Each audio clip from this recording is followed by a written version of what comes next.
खुशी, हे तुझं portion paper आणि टाइम टेबल आलाय का? 1 तारखेपासून एक्झाम आहे का तुझी?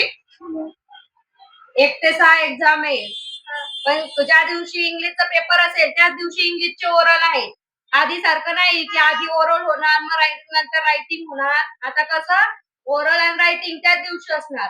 मग त्या दिवशी आपल्याला दोघं याचा अभ्यास करायचा आहे. ओरलचा पण आणि रायटिंगचा पण.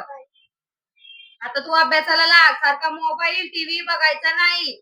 क्लासवरून आला की क्लासचा अभ्यास पटकन करून घ्यायचा म्हणजे रिव्हिजन करायला टाइम भेटतो. मानस तुझं पेपर पॅटर्न कधी मिळणार?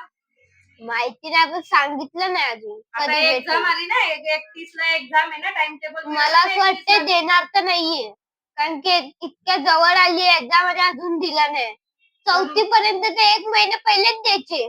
मग हे खुशीला मिळालं आहे तुला कसं नाही मिळालं मग कळणार कसं की कुठले लेसन येणार कुठलं पेपरचं फॉर्मॅट काय असणार. टीचरांना विचारायचं की टीचर तुम्ही पेपर पॅटर्न कधी देणार आहेत आता एक्झाम आली मग आम्ही कसं तयारी करणार पेपर कसं लिहायचं काय नाही. आता तू 5वीला गेला 5वीची बोर्डाची आहे त्या कारणानं पूर्ण व्यवस्थित टीचरांना विचारून घ्यायचं जर नाही काही येत असेल तर की पेपर कसे लिहायचे पेपर पॅटर्न कधी देणार मग आम्ही कसं तयारीला लागणार.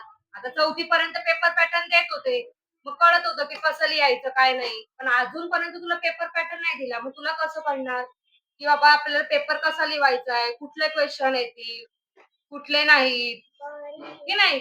आधी कसं असायचं गिव रिझन येणार आहे का ब्रीफ येणार आहे ते फॉर्मॅट मध्ये असायचं पण आता पेपर पॅटर्नच नसेल तर कसं करणार.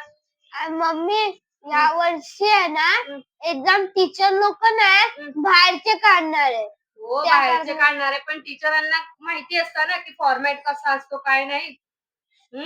आता 31 तारखेपासून तुझी एक्झाम 1 तारखेला इंग्लिशची रायटिंग पण असेल आणि ओरल पण असेल मग दोघं याची तयारी करायची. आधी तसं होतं का तुझं पण तसं नव्हतं आधी ओरल असायची मग नंतर रायटिंग असायची पण आता काय एकाच दिवशी दोघंही असतात मग त्या कारणाने आपल्याला ओरलची तयारी करायची आणि रायटिंगची पण तयारी करायची. मग आतापासून आपण तयारीला लागायचं की आपलं दोघंही हे कम्प्लीट झालं पाहिजे. आता खेळ टीव्ही मोबाईल घ्यायचा नाही अभ्यास करायचा आहे कळलं.